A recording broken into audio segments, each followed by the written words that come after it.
बिस्मिल्लाहिर्रहमानिर्रहीम। अस्सलाम वालेकुम स्टूडेंट, मैं हूं Wajid Ali combo, chemistry first year chapter 6। और स्टूडेंट आज हमारा टॉपिक है बॉन्ड लेंथ। इससे पहले हमने बॉन्ड एनर्जी को पढ़ा था, तो आज बॉन्ड लेंथ हमारा टॉपिक है। This one is very smart topic, बहुत सिंपल है। हम बॉन्ड लेंथ की डेफिनेशन पढ़ेंगे, हम वो फैक्टर्स पढ़ेंगे जो बॉन्ड लेंथ को अफेक्ट करते हैं। तो आइए हम आगाज करते हैं bond length. My dear student, हम बॉन्ड लेंथ को ना बॉन्ड डिस्टेंस भी कहते हैं और बाद हम इसे कंप्रोमाइज डिस्टेंस भी कहते हैं। तो बॉन्ड लेंथ को हम बॉन्ड डिस्टेंस भी कहते हैं। Definition, very simple definition, it is the distance between nuclei of two atoms forming covalent bond. दो एटम्स है, कोवलेंट बॉन्ड बना रहे हैं और उन एटम्स के न्यूक्लियाई के दरमियान जो डिस्टेंस है that is called the bond length या बॉन्ड डिस्टेंस। जैसे कि मेरे पास ये दो एटम्स है, इन दोनों एटम्स ने कोवलेंट बॉन्ड बनाया हुआ है।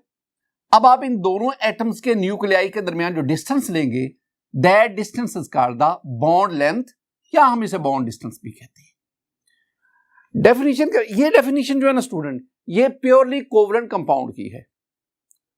अगर मैं आपको कोवलेंट आयनिक कंपाउंड उनकी डेफिनेशन उसको समराइज करके दूं तो जरा देखिएगा माय डियर स्टूडेंट, मेरे पास जो आयनिक कंपाउंड्स है ना,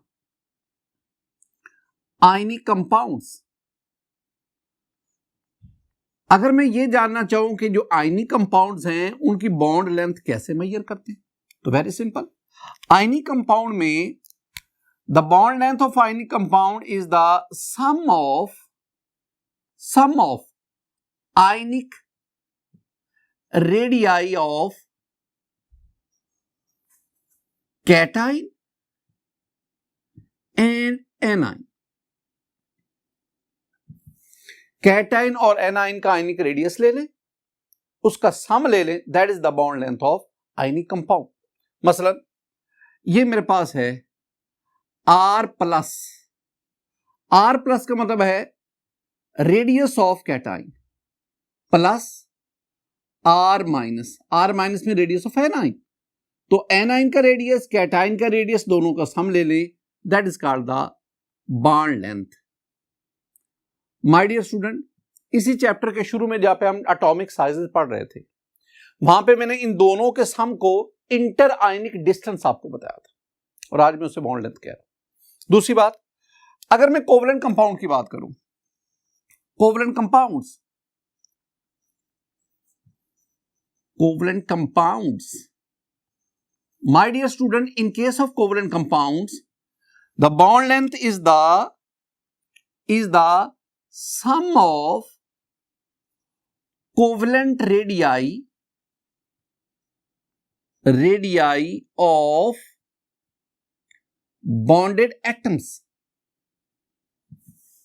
दो एटम्स हैं, उन्होंने बॉन्ड बनाया। अगर आप उनका बॉन्ड लेंथ जानना चाहते हैं तो आप उन एटम्स का कोवलेंट रेडियाई ले लें, कोवलेंट रेडियाई का सम ले लें, तो आपके पास उनकी बॉन्ड लेंथ आ जाएगी। मैं ना इस बात को एग्जाम्पल आपको समझाता हूं।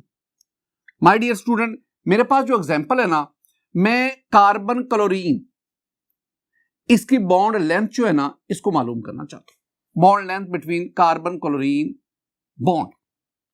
मुझे दो चीजें चाहिए, मुझे कोवलेंट रेडियस ऑफ क्लोरीन चाहिए, मुझे कोवलेंट रेडियस ऑफ कार्बन चाहिए। मुझे क्या चाहिए? मुझे कोवलेंट रेडियस ऑफ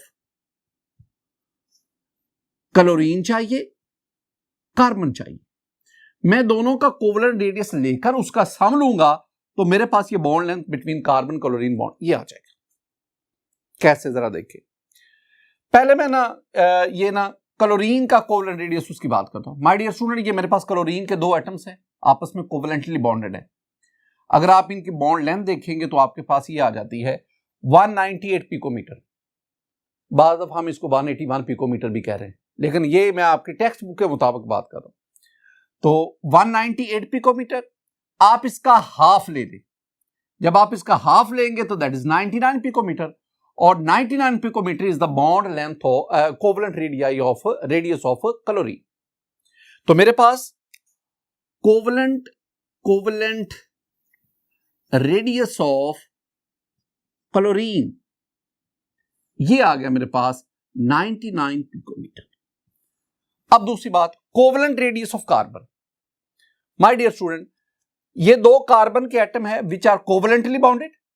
अगर आप इनका डिस्टेंस देखेंगे जिसे हम बॉन्ड लेंथ कह रहे हैं तो ये मेरे पास आ जाएगा 154। अगर आप इसका हाफ ले लें, जो इसका हाफ आएगा that is the covalent radius of carbon. तो मेरे पास दूसरी बात, कोवलेंट रेडियस ऑफ कार्बन, ये मेरे पास आ गया 76 पिकोमीटर। ये दो चीजें जो है, आई एम सॉरी 77 पिकोमीटर, ये दो चीजें। 99 picometer is the covalent radius of chlorine and 77 picometer is the covalent radius of carbon. अब हमने क्या करना है, अगर मैं कार्बन क्लोरीन बॉन्ड की बॉन्ड लेंथ लेना चाहता हूं तो मुझे इन दोनों का सम लेना पड़ेगा। माय डियर स्टूडेंट, जब आप इन दोनों का सम ले लेंगे तो the answer will be 176 picometer and 176 picometer is the bond length between carbon chlorine bond। इस तरीके से आप किसी भी कोवलेंट कंपाउंड उसमें बॉन्ड की बॉन्ड लेंथ को मालूम कर सकते हैं। तीसरी बात, जो नेक्स्ट पॉइंट है वेरी इंपॉर्टेंट, हम ना बॉन्ड लेंथ को मेजर कैसे करते हैं। तो my dear student, bond length is experimentally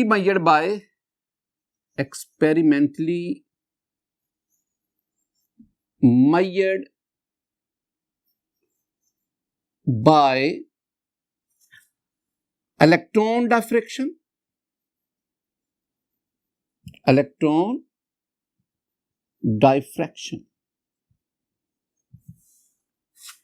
और X-rays diffraction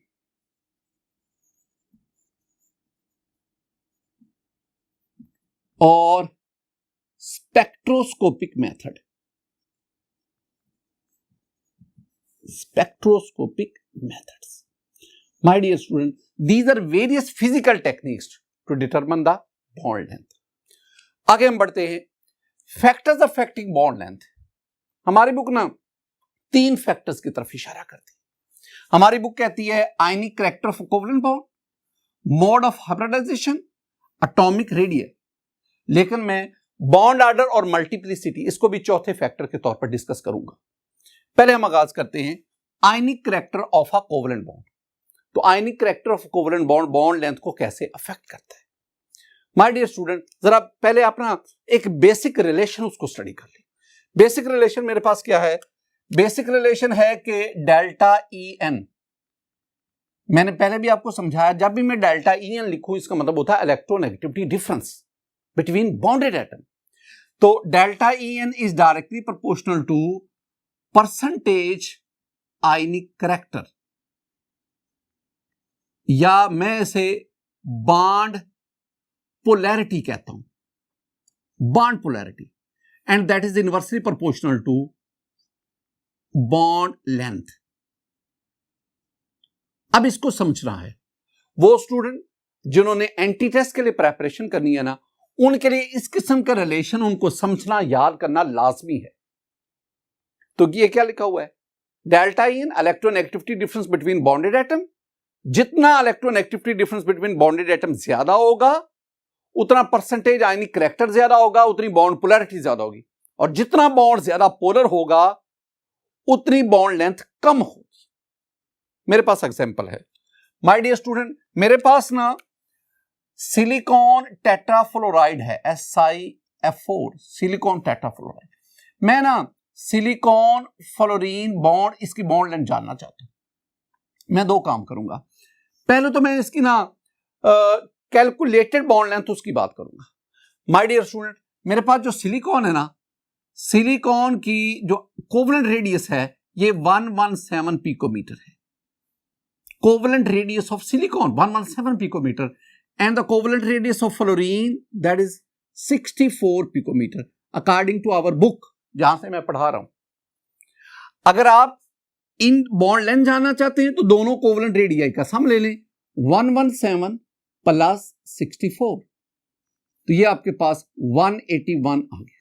तो इसका मतलब है आपके पास जो बॉन्ड लेंथ आ गई माय डियर स्टूडेंट, ये जो बॉन्ड लेंथ है ना, ये कैलकुलेटेड है, calculated, and that is 181 picometer. अब दूसरी बात, आप ना एक्सपेरिमेंटली या observed bond length, experimentally determined bond length, जिसे मैं ऑब्जर्व्ड कह रहा हूं, अगर आप इसको लेंगे तो ये स्टूडेंट 154 से 159 पिकोमीटर की रेंज में आती है।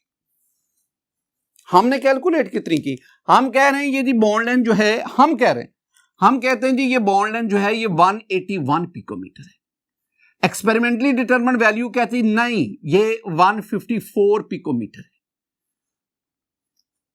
ये डिफरेंस क्यों है स्टूडेंट? वेरी सिंपल, जब हम कैलकुलेट करते हैं ना तो हम इस बॉन्ड को नॉन पोलर कंसीडर करते हैं, नॉन पोलर, लेकिन हकीकत में ये बॉन्ड पोलर है। कैसे पोलर है? आप जानते हैं कि फ्लोरीन की इलेक्ट्रोनेगेटिविटी है 4.0 और सिलिकॉन इसकी इलेक्ट्रोनेगेटिविटी 1.90 है। इसका मतलब क्या हुआ कि फ्लोरीन की इलेक्ट्रोनेगेटिविटी सिलिकॉन से बहुत ज्यादा है, लिहाजा फ्लोरीन जो है ये शेयर्ड इलेक्ट्रॉन पेयर को अपनी तरफ अट्रैक्ट करेगा। यूं फ्लोरीन पे पार्शियल नेगेटिव चार्ज और सिलिकॉन पे पार्शियल पॉजिटिव चार्ज, और यूं ये बॉन्ड पोलर हो गया, पोलैरिटी इसमें इंड्यूस हो गई। हम इसे 100% कोवलेंट इन करैक्टर कंसीडर कर रहे थे, लेकिन इलेक्ट्रोनेगेटिविटी डिफरेंस की वजह से इसमें आयनिक करैक्टर भी इंड्यूस हो गया। तो अब हम क्या कहेंगे? हम कहेंगे जितना इलेक्ट्रोनेगेटिविटी डिफरेंस ज्यादा होगा उतनी बॉन्ड पोलैरिटी ज्यादा होगी, और जितना ज्यादा बॉन्ड पोलर होगा उतने न्यूक्लियाई एक दूसरे के करीब होते जाएंगे, उतनी बॉन्ड लेंथ कम होती जाएगी। आगे हम बढ़ते हैं, mode of hybridization. Hybridization bond length को कैसे अफेक्ट करती है? स्टूडेंट देखें, मेरे पास है बॉन्ड लेंथ, मैं ये आपको एक फॉर्मूला बता रहा हूं, bond length inversely proportional to percentage s character, percentage s character. जितना किसी एटम की हाइब्रिडाइजेशन में एस करैक्टर की परसेंटेज बढ़ती जाएगी उतनी बॉन्ड लेंथ शॉर्ट होती जाएगी, कम होती जाएगी। देखें स्टूडेंट, जब आप पढ़ते हैं ना sp3, आप पढ़ते हैं sp2, आप पढ़ते हैं sp, ये आपके सिलेबस में ये 3 किस्म की हाइब्रिडाइजेशन है। अगर आप इनमें देखेंगे तो परसेंटेज एस करैक्टर को अगर मैं बात करूं, परसेंटेज एस करैक्टर, तो माय डियर स्टूडेंट sp3 में परसेंटेज एस करैक्टर है 25%, 25%, sp2 में 33%, sp में 50%।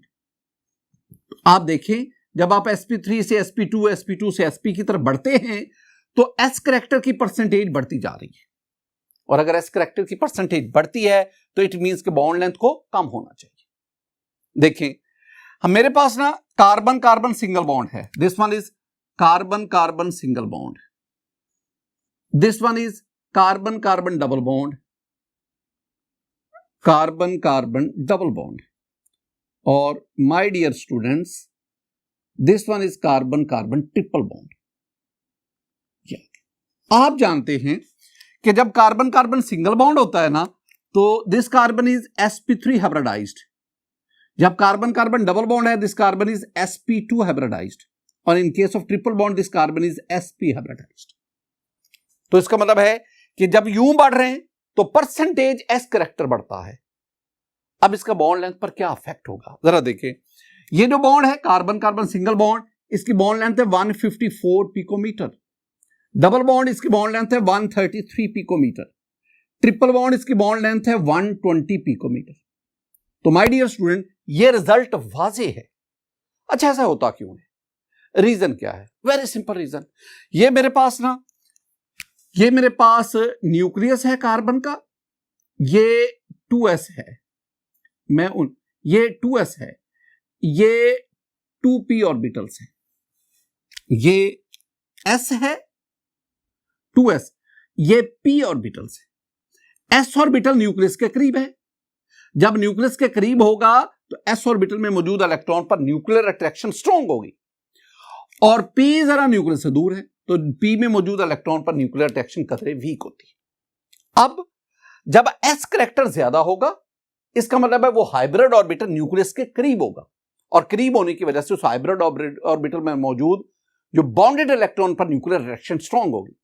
जितनी न्यूक्लियर अट्रैक्शन स्ट्रांग होगी उतने बॉन्डेड एटम एक दूसरे के करीब हो जाएंगे, और करीब होने का मतलब है बॉन्ड लेंथ शॉर्ट हो जाएगी, कम हो जाएगी। Student, atomic radii very simple, हम कहेंगे कि bond length is directly proportional two sizes of atoms. Sizes of atoms, मैं ना दो आपके साथ एग्जांपल शेयर करूंगा। मेरे पास स्टूडेंट फोर्थ ए ग्रुप है, फिर मेरे पास जो फिफ्थ ए ग्रुप है, इनकी मैं बात कर रहा हूं। फोर्थ ए ग्रुप में you have the carbon, silicon, germanium, tin, lead, और फिफ्थ ए पे आपके पास नपासब बी, nitrogen, phosphorus, arsenic, antimony, bismuth.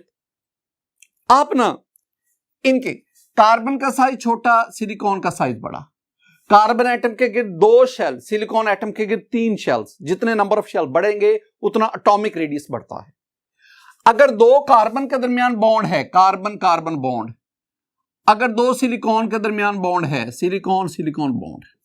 अब मैं जानना चाहता हूं किस केस में बॉन्ड लेंथ ज्यादा होगी। तो माय डियर स्टूडेंट, जब बॉन्डेड एटम का साइज बड़ा होगा तो बॉन्ड लेंथ भी ज्यादा होगी। इसका मतलब है कि कार्बन कार्बन, चूंकि इनका एटॉमिक रेडियस कम है लिहाजा बॉन्ड लेंथ कम होगी, और इनमें सिलिकॉन एटम का एटॉमिक रेडियस ज्यादा है लिहाजा ये बॉन्ड लेंथ भी ज्यादा होगी। बिल्कुल same in the case with nitrogen bond, phosphorus bond. मैं जानना चाहता हूं कि इन दोनों बॉन्ड्स में किसकी बॉन्ड लेंथ ज्यादा है। तो आप देख लें कि दोनों बॉन्ड्स बनाने वाले जो एटम्स हैं, तो कहां पे एटॉमिक साइज बड़ा है। तो आप जानते हैं कि नाइट्रोजन की निस्बत फास्फोरस का एटॉमिक साइज बड़ा होता है, तो फास्फोरस ये इसकी बॉन्ड लेंथ ज्यादा है, और नाइट्रोजन बॉन्ड उसकी बॉन्ड लेंथ कम है। एक और एग्जांपल वेरी इंपॉर्टेंट, और वो मेरे पास एग्जांपल आ गई हाइड्रोजन हेलाइड्स की। Hydrogen halides, my dear student, hydrogen halide से मेरी मुराद है HF, HCl, HBr and HI। ये हाइड्रोजन हेलाइड्स। हाइड्रोजन ने हैलोजन के साथ बॉन्ड बना हुआ है, ये हाइड्रोजन है साथ हैलोजन है, ये बॉन्ड बना हुआ है। अब जिस हैलोजन का साइज जितना बड़ा होगा उसका हाइड्रोजन के साथ बॉन्ड, उसकी बॉन्ड लेंथ उतनी ज्यादा होगी। क्यों? वेरी सिंपल, आपने पढ़ा हुआ है कि फ्लोरीन इसका एटॉमिक रेडियस कम है, क्लोरीन का ज्यादा है, ब्रोमीन का उससे ज्यादा है, और आयोडीन का हैलोजन में सबसे ज्यादा। तो जितना साइज ऑफ एटम बड़ा होगा उतनी बॉन्ड लेंथ ज्यादा होगी। देखिए स्टूडेंट, ये मेरे पास ना hydrogen fluorine, hydrogen chlorine, hydrogen bromine, hydrogen iodine. Fluorine का साइज छोटा, क्लोरीन का बड़ा, ब्रोमीन का उससे बड़ा, और आयोडीन का सबसे। तो बॉन्ड लेंथ की वैल्यूज ऊपर लिखी हुई हैं, और बॉन्ड लेंथ की वैल्यू हमें क्या बता रही है कि जैसे साइजेस ऑफ एटम बढ़ रहे हैं वैसे बॉन्ड लेंथ भी इंक्रीज कर रही है। आगे बढ़ते हैं student. Bond order and multiplicity. Multiplicity mean bond order 1 2 3, multiple bond, double bond, triple bond, इसे मल्टीप्लिसिटी पे ले। अब जरा इसमें देखें, मैं कहूंगा कि bond length is inversely proportional to bond order and multiplicity। जितना बॉन्ड ऑर्डर ज्यादा होगा उतनी बॉन्ड लेंथ कम होगी। मैं आपको ना ये 3 टेबल्स के जरिए ये बात समझाने की कोशिश कर रहा हूं। पहला जो टेबल है उसको अगर आप देखें कि इसमें 4 कॉलम्स है।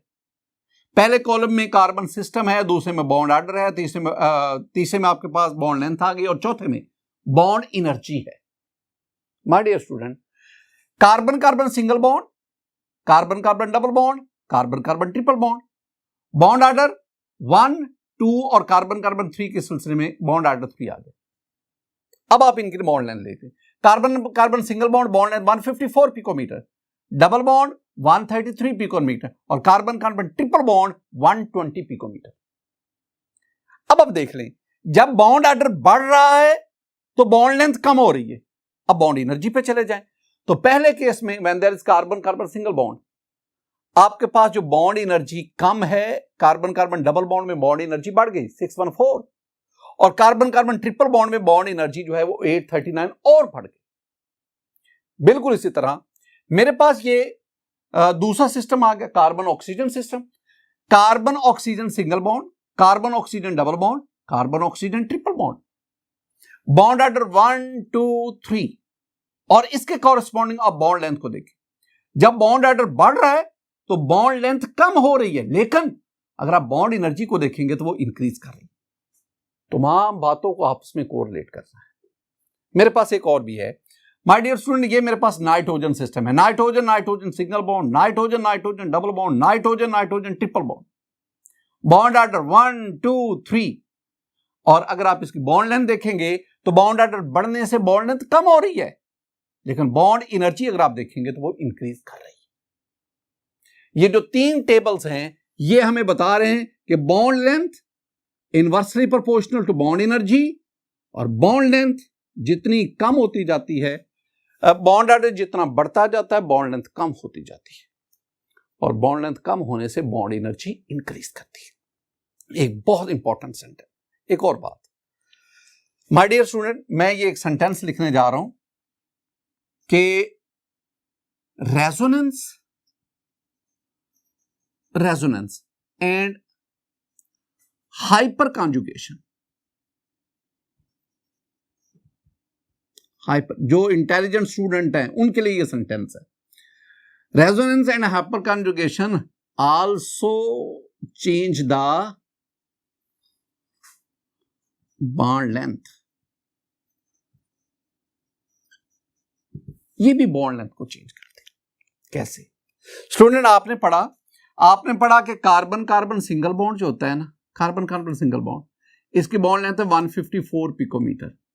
आपने पढ़ा कार्बन कार्बन डबल बॉन्ड जो है इसकी बॉन्ड लेंथ जो है वो 133 या 133 पिकोमीटर। लेकिन जब हम बेंजीन का जिक्र करते हैं, this one is benzene molecule, ये बेंजीन का मॉलिक्यूल है, सेकंड ईयर चैप्टर 9 में जाके आप पढ़ेंगे। अब इस बेंजीन मॉलिक्यूल में ये कार्बन है, ये कार्बन है, ये हेक्सागोन है, the corner of hexagon are occupied by carbon atoms. यहां से लेकर यहां तक ये bond length, carbon carbon bond length जब हम लेंगे तो वो 139.7 पिकोमीटर, रफली 139। तो इसका मतलब हुआ कि ये वाले जो कार्बन कार्बन बॉन्ड, ये जो बॉन्ड लेंथ है ना, ये 154 है ना ये 133 है, बल्कि इन दोनों के इन बिटवीन है। ये बॉन्ड लेंथ क्यों चेंज हुई, क्यों चेंज आई? This change is due to the resonance. ये रेजोनेंस की वजह से चेंज है। ये रेजोनेंस क्या होती है, हाइपर कॉन्जुगेशन क्या है, ये स्टूडेंट आप सेकंड ईयर में जाके इनको स्टडी करें। माय डियर स्टूडेंट, आज के इस लेक्चर में हमने बॉन्ड लेंथ को स्टडी किया, हमने आयनिक बॉन्ड और कोवलेंट बॉन्ड, इनकी बॉन्ड लेंथ को कैसे मालूम करते, और फिर हमने डिफरेंट फैक्टर्स पढ़े which affect the bond length. मेरी दुआ है कि अल्लाह ताला आप पर अपना फजल फरमाए, अल्लाह ताला आप पर अपना करम फरमाए। अस्सलाम वालेकुम रहमतुल्लाह।